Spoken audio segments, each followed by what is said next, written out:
지금 저희 교회는 기적의 땅에 건축을 하기 위해서 용도 변경을 하고 있습니다. 사실 그곳에 정확히 어떤 건물을 지어야 할지 아직 구체적으로 정해지진 않았습니다. 하지만 그동안 여러 가지 검토한 결과 일단 무엇보다 거기에는 주차장이 꼭 필요하다 하는 것과, 그리고 또한 다음 세대를 위한 교육 시설이 꼭 필요하다라고 하는 그런 것은 정해졌습니다. 다만 그것을 할 때 지금 현재 있는 건물과 연계해서 어떻게 효과적으로 효율적으로 하느냐, 그것 때문에 여러 가지를 생각하고 있고요, 방향들을 잡아가고 있습니다. 어떤 분들은 그렇게 오해하는 분들이 있어요. 벌써 설계가 다 끝났다더라. 전혀 그렇지 않습니다. 전혀 아직 그냥 방향만 생각한 것이지 어떤 구체적인 것을 아직 못하고 있고요. 대신 그것을 위해서 그 방향으로 용도 변경을 하고 있는 것입니다. 자, 그런데 이렇게 용도 변경을 먼저 하고 있는데 이게 생각보다 참 시간이 오래 걸리고 많은 어려움이 있습니다. 제가 미국에서 건축을 한 적이 있는데, 교회에서 그때 CUP라는 걸 받은 적이 있습니다. CUP라는 것은 Conditional Use Permit이라는 말이 준말인데, 지금 우리 용도 변경과 같은 조건부 사용 허가입니다. Conditional Use Permit이니까. 그런데 참 너무 힘들었어요. 정말 애를 먹고 그리고 가슴 졸였던 그런 거였습니다. 그때 제 건축을 한 그 지역의 주민들이 백인 중산층이었는데, 이 사람들이 말이죠, 굉장히 아주 편협된 사람들이었어요. 그리고 인종 편견을 갖고서, 그래서 정말 인종 차별적인 어떤 그런 편견 가지고는 정말 얼마나 반대를 하는지 말이죠. 막 저희들을 갖다가 일컬어서 읽지도 않은 말로 모함하면서, 그래서 예를 들면 저희 보고 문선명 집단이라고, 제가 들어본 중에 제일 기분 나쁜 그러면 또 무슨 이단이라고, 하여간 그러면서 한 30-40명의 주민들이요, 거의 매일 1년 동안을 모여가지고 반대를 하고 그렇게 애를 먹였습니다. 정말 힘들었는데 하나님께서 정말 전격적으로 개입하시고, 정말 하나님께서 정말 기적적으로 간섭하셔가지고 그래서 CUP를 통과했어요. 정말 제 삶에서 너무 귀한 간증이고, 우리 정말 저를 행복하게 한 그런 역사였습니다. 자, 그런데 그렇다고 해서 또 하겠느냐 그러면 절대 하고 싶지 않은 아주 힘든 그런 일이었습니다. 그런데 한국에 와서 그것을 또 하게 됐습니다. 이유는 해야 하기 때문에 하는 것이죠. 그리고 또 한 가지 마음에 있던 건 뭐냐면, 그래도 한국은 쉽지 않을까 하는 생각 때문에. 왜냐하면 여기는 인종차별은 일단 없잖아요, 그렇죠? 또 용도 변경이 어떤 특혜를 받는 것도 아니고, 또 법적으로 하자가 있는 것도 아니고, 또 그렇게 큰 프로젝트도 아니기 때문에 그래서 비교적 수월하게 되지 않을까 하는 그런 생각을 했던 것이죠. 그런데 그게 그렇지 않았습니다. 이런저런 정말 말도 안 되는 그런 요인들로 진행이 잘 안 되고, 용도 변경이 안 되는 것이 아니라 진도가 안 나가는 거예요. 또 말도 안 되는 방해들이 막 있고, 그러면서 그것이 우리를 짜증나게 만들고 지치게 만들고, 그러다 보니까 우리 안에서 서로 어떤 의심과 갈등이 생기기도 하고, 여러 가지 힘든 그런 일들이 벌어지고 있는 것이죠. 그래서 어느 날 제가 하나님 앞에서 기도하면서, 가끔 그렇지만 기도인지 항의인지 알 수 없는 그런 마음을, 하나님, 이거 너무하지 않습니까? 뭐가 문제입니까? 이래도 됩니까? 이거 문제가 있는 거 아니냐? 그러면서 원망 섞인 그런 기도를 하고 있는데, 그때 하나님께서 제 마음에 주신 대답이 바로 뭐였느냐? 당연하다 하는 것이. 뭐가 당연하냐? 이런 영적 공격과 방해가 있는 것은 당연하다. 왜냐하면 이것이 다른 것이 아니라 교회를 건축하는 것이니까. 이것이 정말 하나님의 공동체 사역을 위한 그런 건축을 하는 것이기 때문에 그런 공격이 있는 것은 당연하다는 거예요. 그러면서 제가 깨닫게 된 것이 뭐냐? 하나님의 사람들이 신앙 가운데 살아가면서 정말 하나님의 사람으로서 무엇인가를 하려고 하면 반드시 거기에는 영적인 공격과 영적인 방해가 있을 수밖에 없다고 하는 그 분명한 엄연한 사실을 다시 깨닫게 된 것입니다. 그러니까 우리가 정말 그런 영적인 공격을 받고 그런 영적인 방해를 받게 되었을 때는요, 그게 뭐가 잘못되고 있다는 뜻이 아니라, 뭐가 좀 문제가 있다는 것이 아니라, 그건 바로 오히려 제대로 가고 있는 것이다 라고 볼 수가 있다는 것이죠. 신앙의 사람은 바로 이것을 알아야 합니다. 지난번에 신앙인은 대적이 있다는 사실을 알아야 한다라고 말씀드린 것과 똑같이 정말 신앙의 사람들은요, 이제 하나님의 일을 감당하고 하나님 주신 사명을 감당하려고 할 때 반드시 거기에는 영적인 공격과 방해가 있다는 사실을 또한 우리는 알아야 한다는 것이죠. 그래서 그런 영적인 공격이 있을 때, 그런 방해가 있을 때 뭐 놀라거나 당황하거나 혹은 분노하거나 아니면 정말 원망하거나 그러다가 스스로 지치고 그러면서 좌절하는 것이 아니라 믿음으로 그것을 이기고 나가는 것이 정말로 중요하다, 그런 것입니다. 그것이 바로 우리의 신앙생활의 아주 중요한 부분이라는 것이죠. 오늘 말씀에 에스라에게도 바로 이것이 정말 중요했습니다. 그가 이제 이 바벨론으로부터 예루살렘에 돌아와서 하나님 주신 사명 그대로 정말 예배하는 공동체, 예배하는 온전한 하나님의 사람들의 공동체를 세우려고 하고 있는데, 바로 이 순간에 그가 직면하고 있는 넘어야 되는 아주 중요한 문제가 바로 뭐냐? 이 영적인 공격, 영적인 방해, 바로 그것이라는 것이죠. 에스라 생각에 바벨론에서 예루살렘에 오기만 하면 될 줄 알았어요. 사실 바벨론에서 예루살렘 오는 자체가 너무 힘드니까 이것만 돌아오면 되겠지 해서 정말로 하나님의 주권적 역사 가운데 돌아왔어요. 그런데 와서 이제 그 예배 공동체를 세우려고 하는데 상상도 못한 정말 뜻밖의 영적 공격과 방해를 받게 되니까 사람들이 지치기 시작하는 거예요. 사람들이 무너지기 시작하는 거예요. 마음이 흔들리기 시작하는 거예요. 당황하면서, 그러면서 정말 이 하나님의 공동체가 분열되기 시작하는 거예요. 이걸 보고 있기 때문에 에스라는 이 얘기를 하지 않을 수가 없는 것이죠.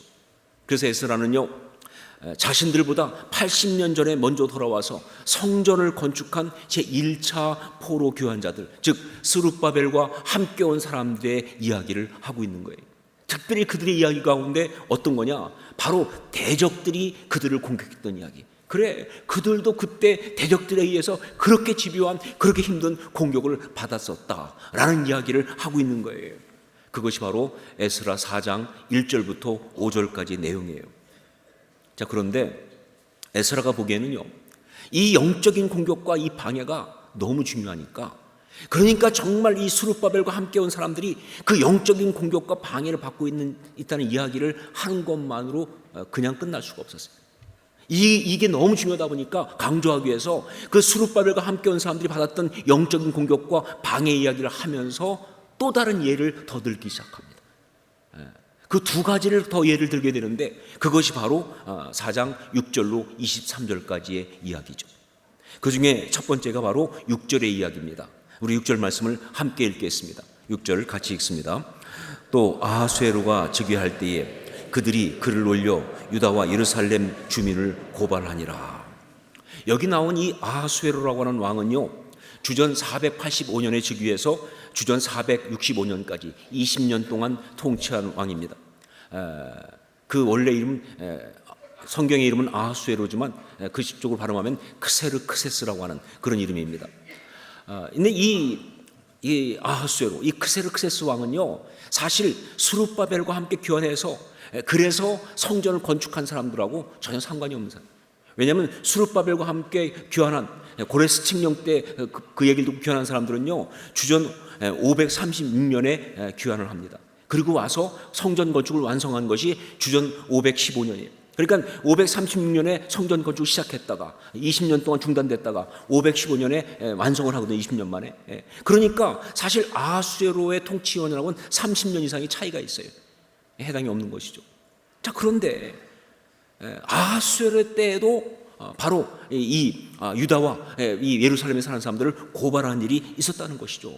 그럼 그들은 왜 뭘 가지고 고발했느냐? 몰라요. 하지만 분명한 거 뭐냐? 그때도 고발한 일이 있었다라고 말하면서 정말 유다와 예루살렘 백성으로 살아가는 그 일이 끝없는 그러한 공격 가운데 있다는 것을 이야기하고 있는 게 첫 번째 케이스예요. 두 번째는 바로 또 하나 예를 들고 있는데, 그것은 7절로 23절에 나오는 그런 내용입니다. 7절 말씀을 함께 읽겠습니다. 7절 같이 읽습니다. 아닥사스다 때에 비슬람과 미드르닷과 다부엘과 그의 동료들이 바사왕 아닥사스다에게 글을 올렸으니 그 글은 아람 문자와 아람 방언으로 써서 진술하였더라. 여기 이 아닥사스다 왕 때 또 대적들이 글을 올려서 고발한 이야기를 하고 있는데, 이거는 바로 예루살렘 성벽 건설을 향한 그들의 고발이었습니다. 이 아닥사스다 왕은요, 그쪽 말로 말하면 아르타크세르크세스라고 하는 이름입니다. 아르타크세르크세스.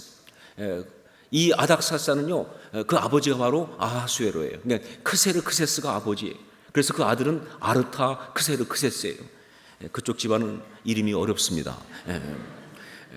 그런데 이 아닥사스다는요, 주전 465년에 즉위해서 425년까지, 즉 40년 동안 재현 왕이에요. 근데 바로 그 시대에 어떤 일이 있었느냐? 에스라가 돌아왔어요. 그것이 주전 458년이고요. 또 느헤미야가 돌아옵니다. 주전 444년. 바로 그때 이야기입니다. 그러니까 이 이야기는요, 어떤 면에서 지금 하고 있는 이 이야기는 에스라 느헤미야의 OR, 즉 오리지널 리더라고 하는, 원독자라고 하는 그들한테 준 것이 아니냐 하는 것이죠. 이 성경을 연구할 때 아주 중요하게 생각했던 중에 하나가 이 OR, 즉 오리지널 리더라고 하는 그 원독자를 잘 봐야 돼요. 왜냐하면요, 결국 성경이라는 것이 지금 우리 모두에게 준 말씀이지만, 그러나 처음 성경을 쓰는 사람들은 분명히 가장 먼저 주고 싶은 어떤 대상이 있었을 거라는 거예요. 그걸 갖다가 원독자라고, OR이라고 그래요. 그들이 어떤 사람이냐, 그리고 그들이 어떤 마음으로 그걸 받았을까를 생각하는 것은 성경을 해석하기 위해서 너무 중요한 방법이에요. 그게 성경 공부하는 방법 중에 하나입니다. 자, 지금 에스라 느헤미야의 OR들은 누구냐? 그건 바로 에스라와 함께 돌아온 사람들이에요. 느헤미야와 함께 와서 성벽을 건설하고 있는 사람들이에요. 그런데 바로 지금 이 아닥사스다 왕 때 이야기는 바로 그들한테 준 말씀이 아니겠느냐. 그러니까 이 에스라가 자기들보다 80년 전에 와서 성전을 건축했던 사람들 이야기를 하면서, 그때 그들의 가운데 그렇게 대적이 있었다는 얘기를 하면서, 그 대적이 있었다는 이야기를 강조하기 위해서 또 다른 예를 드는 중에 한 번은 아하수에로 왕 때 얘기를 들고, 그리고 또 하나는 이 아닥사스다 왕 때 들고 있는데, 절묘하게도 이 아닥사스다 왕 때의 그것은 바로 지금 이야기라는 거예요. 지금 우리한테 있는 이야기도 바로 그거와 똑같은. 그러면서 어떤 얘기를 하고 있느냐? 봐라, 지금 우리가 직면하고 있는 이 모든 공격과 방해는 바로 믿음의 사람들이 다 겪는 영적인 방해와 공격이라는 거예요. 그 이야기를 하고 있는, 아주 절묘한 방법으로 표현하고 있는 그런 거라고 볼 수가 있는 것이죠. 여러분, 다시 한번 강조하면서 말합니다. 우리가 하나님의 사람으로 살아가면서 하나님께서 원하시는 그런 일을 감당한다고 할 때, 그런 삶을 산다고 할 때, 영적인 공격과 방해는 절대로 피할 수가 없는 것입니다. 그러니까 그런 영적 공격과 방해가 있다고 하면요, 그것 때문에 정말 우리는요, 힘들어하고 어려워하는 것이 아니라 오히려 감사해야 한다는 거예요. 왜냐하면 그것은 바로 내가 지금 신앙적으로 하나님의 사람답게 제대로 서 있다는 것을 나타내는 것일 수가 있기 때문에, 그런 반증일 수 있으니까, 내가 정말 하나님의 그 길을 제대로 걸어가고 있다고 하는, 이 삶이 하나님 앞에 있다고 하는 어떤 것을 의미하는 것이 될 수가 있으니까 오히려 감사할 수가 있어야 한다는 것이죠. 자, 그런데 여기서 우리가 물론 하나 짚고 넘어가야 될 것이 있습니다. 그건 뭐냐면, 그럼 무조건 모든 어려움과 공격을 겪으면 그게 다 영적인 공격이고 그것이 다 영적인 어떤 방해라고 봐야 되느냐 하는 것이죠. 이게 참 염려가 있어요. 제가 이 말씀을 준비하면서도 걱정이 뭐냐면요, 잘못했다가 이제부터 그냥 무조건 힘들면 다 영적인 공격으로, 어려움은 다 영적인 방해로 그렇게 볼까봐 염려하는 거예요. 어떤 경우는 그렇지 않은 경우가 있어요. 내가 신앙인임에도 불구하고 내가 잘못하고 있기 때문에, 내가 정말 죄 가운데 행하기 때문에, 어떤 그런 욕심 때문에 행하기 때문에 그게 그 문제가 되고, 그래서 사람들한테 비난받기도 하고, 또 사람들한테 야단맞기도 하고, 또 어떤 경우는 나를 사랑하는 사람들이 그걸 막는 경우도 있을 수 있는 것이죠. 그렇죠? 근데 그것도 다 영적인 공격이라고, 그것도 다 영적인 방해라고 밀어붙이면요, 이거 심각한 겁니다. 문제가 심각해지는 것이죠. 자, 그러면 이걸 어떻게 분별할 수 있느냐는 거예요. 이게 영적인 공격, 영적인 방해인지 아니면 진짜 당연히 잘못한 것 때문에 오는 것인지를 어떻게 분별할 수 있는가. 오늘 말씀 보면 특별히 이 아닥사스다 왕한테 하고 있는 이 대적들의 이야기를 보면요, 영적인 공격, 영적인 방해의 전형적인 모습이 나타납니다. 그걸 보면 알 수가 있어요. 특별히 세 가지의 뚜렷한 특징을 가지고 있습니다. 이걸 보면서 우리는요, 우리한테 있는 영적인 공격 방해들을 알 필요가 있는 것이죠. 첫 번째 뭐냐? 바로 영적인 공격, 영적인 방해는요, 거짓을 말함으로 서로 의심하게 만든다는 거예요. 거짓을 말함으로 서로 의심하게 한다 하는 것입니다. 13절 말씀을 함께 읽겠습니다. 13절 같이 읽습니다. 이제 왕은 아시옵소서.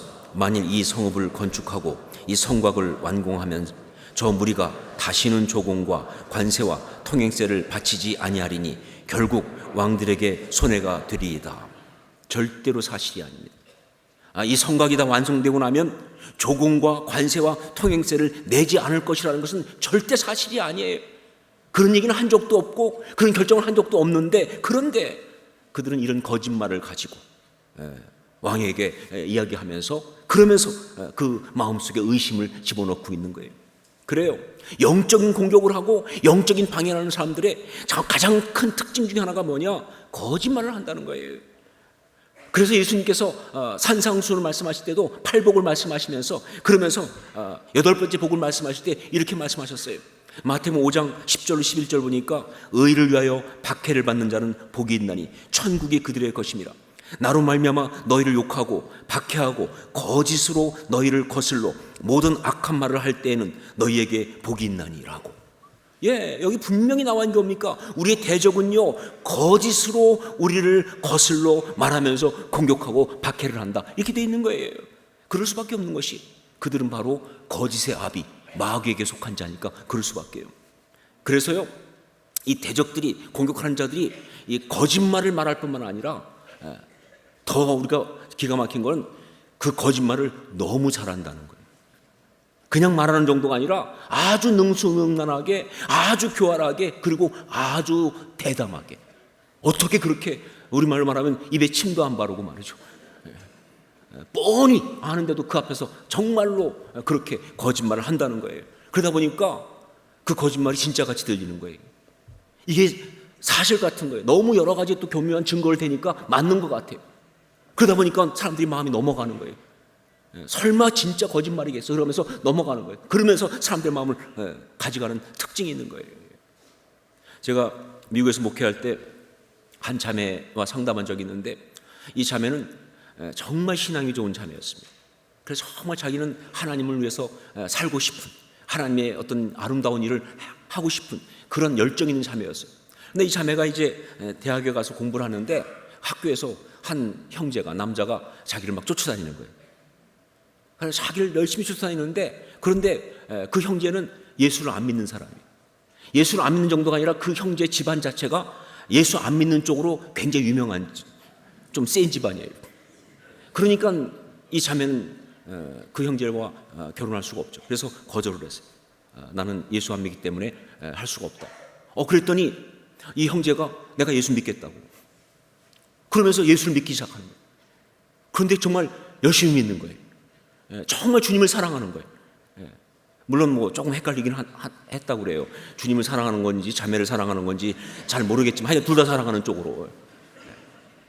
그래서 이 자매가 좀 그 모습을 보고 기도하기 시작했어요. 기도하는 가운데 하나님 앞에서 그가 받을 응답은 뭐냐? 결혼하라는 거죠.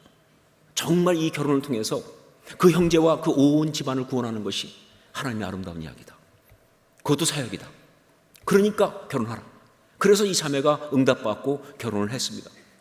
정말 그 온 집안을 다 구원하는 그 사명을 감당하기 위해서 결혼한 후에 정말 그 집안 전체 구원을 향한 그 프로젝트가 잘 진행됐습니다. 특별히 그 시부모는요, 며느리를 너무 이뻐해가지고, 그래서 정말 며느리 때문에 예수를 믿고 싶은 마음을 갖는, 마음이 열리는 상황이었어요. 물론 거기에는 결정적으로 그 자매가 이 허니문 베이비, 바로 그냥 결혼하자마자 아이를 가져가지고 나중에 그 아이를, 손자를 딱 안겨준 것이 결정적인 역할을 했지만, 여튼간에 그 부모가 거의 마음을 열고 믿을 수 있는 상태였는데, 그런데 문제가 생겼어요. 뭐냐면 그 시누이들이, 형제에게 누나들이 있는데 이 시누이들이 어마어마하게 공격을 하는 거예요. 그냥 이 시누이들의 공격은 단지 그냥 시월드의 공격이 아니에요. 이건 영적 공격, 영적 방해였어요. 그래가지고 말이죠, 뭐 얼마나 막 그냥 심하게 하는지 상상을 초월합니다. 너무 힘들게 하는. 근데 그 자매가 정말 와서 얘기하는 게 뭐냐면 다른 어떤 것보다 자기가 정말로 힘들고 어려운 건 뭐냐면 이 시누이들이 거짓말을 한다는 거예요. 하지도 않은 이야기를 했다고 그러고 말이죠. 자기가 한 것도 아닌데 막 그렇게 막 뒤집어 씌우고, 뿐만 아니라 말이죠, 자기가 한 말을 갖다가 교묘하게 바꿔가지고 다른 의미로 그냥 바꿔버리고 말이죠. 그러면서 하는데 이게 너무너무 자기를 막 뒤집어지게 만들어요.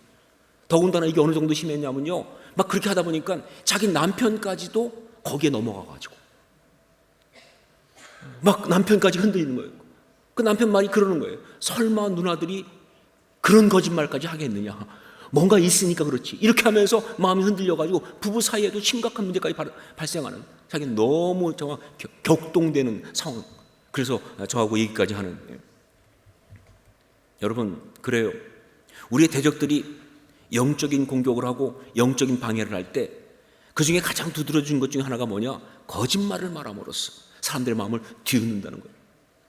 그게 전형적인 수법이에요. 그러니까 여러분, 혹시 그런 일을 당하게 되면요, 절대 뒤집어지지 마세요.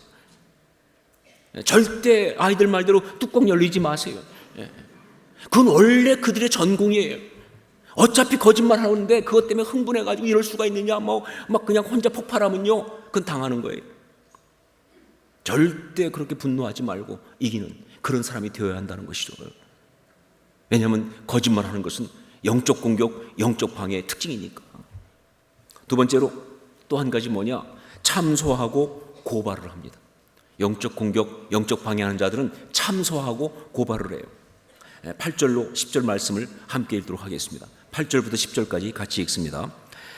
방백 르훔과 서기관 심세가 아닥사스다 왕에게 올려 예루살렘 백성을 고발한 그 글에 방백 르훔과 서기관 심세와 그의 동료 디나 사람과 아바사 사람과 다블렛 사람과 아바세 사람과 아렉 사람과 바벨론 사람과 수산 사람과 대해 사람과 엘람 사람과 그 밖의 백성 곧 존귀한 오스나발이 사마리아 성과 유브라데 강 건너편 다른 땅에 옮겨둔 자들과 함께 고발한다 하였더라. 그렇습니다. 영적으로 우리를 공격하고 영적으로 방해하는 자들의 또 하나의 특징이 있다고 한다면 참소하고 고발한다는 거예요. 근데 그럴 수밖에 없는 것이 바로 그 대적들의 배후에 있는 것이 뭐냐, 참소하는 자, 사탄 마귀이기 때문에 그럴 수밖에 없는 것이죠. 물론 고발한다고 무조건 다 나쁜 건 아니에요. 정말 어떤 때는 정의를 세우기 위해서, 양심을 세우기 위해서 고발할 수가 있습니다. 이런 고발은 정말 바른 것이 될 수가 있고 굉장히 용감한 것이 될 수가 있는 거예요. 예를 든다면 유명한 에밀 졸라의 나는 고발한다 같은 것이죠. 그렇죠? 에밀 졸라라는 소설가 유명하잖아요. 근데 이 사람이 그 당시 프랑스에서 이 드레푸스 사건, 프랑스 군대의 유대인 출신 장교가 있는데 이름이 드레푸스입니다. 근데 이 드레푸스한테 나머지 사람들이 모함을 했어요. 그래서 스파이로, 간첩으로 모함을 해가지고 이 사람을 갖다가 악마의 섬으로 유배를 보내버렸어요. 그러니까 프랑스 군대의 부패죠. 이거를 갖다가 에밀 졸라가 알고는요, 글에다가 쓰는데 그 제목이 뭐냐면 나는 고발한다. 유명한 글이죠. 이런 고발들은요, 정말 이것이 어떤 그런 이 정의를 세우는 그런 것이 될 수가 있어요. 그런데 여러분, 우리는 사실 금방 알 수 있습니다. 이게 정말 정의를 세우기 위한 진짜 바른 고발인지, 아니면 영적으로를 공격하고 방해하는 자들이 쓰고 있는 어떤 그런 참소 고발인지는 그냥 알 수가 있어요. 절대 이 둘 사이에 헷갈림은 없습니다. 보면 금방 알아요. 그렇죠? 거기는 혼동이 없다는 거예요. 분명한 거 뭐냐, 영적인 어떤 대적들이 영적 공격과 방해를 할 때 정말 잘 사용하는 것이 이렇게 참소하고 고발한다는 거예요. 왜? 우리를 두렵게 하기 위해서. 그래서 여기 오늘 말씀에도 보면요, 고발하는 자들이 혼자 안 하고 뭐예요? 떼거지로 하잖아요. 이름 얼마나 그냥 많이 나와요. 막 뭐냐면요, 우리를 두렵게 하려고. 그렇기 때문에 우리가 영적인 공격과 영적인 방해를 받으면서 이런 어떤 고발과 이런 참소를 받을 때 절대로 두려워해서는 안 됩니다. 이게 십자가 신앙이죠. 두려워해서는 안 된다. 두려워하면 넘어가는 거예요. 불안할 필요가 없어요. 믿음으로 나가는 게 중요한 것이죠. 그렇죠? 그건 영적인 공격, 영적인 방해일 뿐이니까. 또 한 가지, 영적 공격, 영적 방해하는 자들이 쓰는 것이 뭐냐, 파당을 만들어 서로 분열하고 분리되게 한다는 겁니다. 파당을 만들어 서로 분열하고 분리되게 한다. 14절로 15절 말씀을 함께 읽겠습니다. 14절 15절 같이 읽습니다.